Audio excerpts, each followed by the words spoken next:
On December 6th at 6:30 Central, 7:30 Eastern, I'll be debating Anwar Sadat, a Muslim apologist. And what's interesting is how this debate came about. I did a debate last year with Imam Shahriar Sheikh, and this Muslim apologist, Anwar Sadat, was in the audience. And he was unhappy with our exchange on the concept or the topic of lying in Islam. He felt that the Imam did not address this properly. So he reached out to me and asked me if I'd be willing to debate him on this topic. And I accepted. Now, what is interesting is how this debate came about. It came about because I had mentioned in my debate with the Imam that Islam permits lying. And somebody in the audience accused me of lying, accused me and asked me to stop lying. And so I turned to the Islamic scriptures and showed him out of the Islamic scriptures that in fact Islam does endorse lying. And the Imam initially denied this, but then ultimately agreed that in fact I was correct. What this shows us is that most Muslims do not know their scriptures.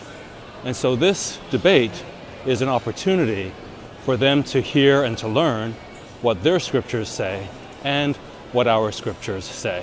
So I'm really looking forward to this.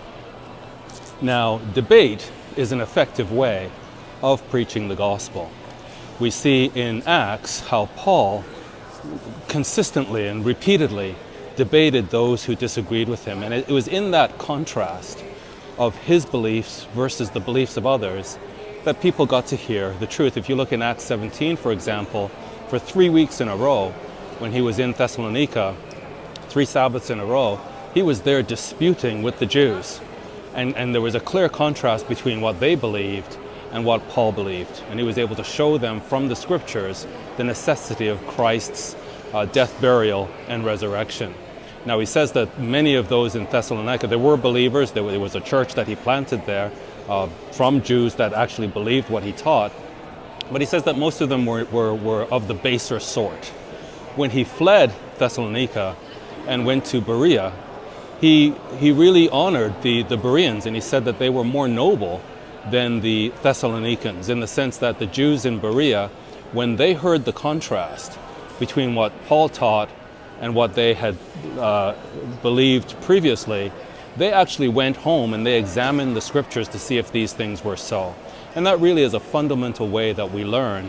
It is in contrast, that this is not that these are similar in this way, but they differ in this way. And that's really the learning process, is compare and contrast. And so it's a great opportunity for us to really preach the gospel, the good news, and show the scriptures that we have are indeed good news, and they differ significantly from the Islamic scriptures. So I certainly hope that you will join us on December 6th at 6:30 Central, 7:30 Eastern for this debate. Is Allah the God of the Bible? And part 2, does God permit lying?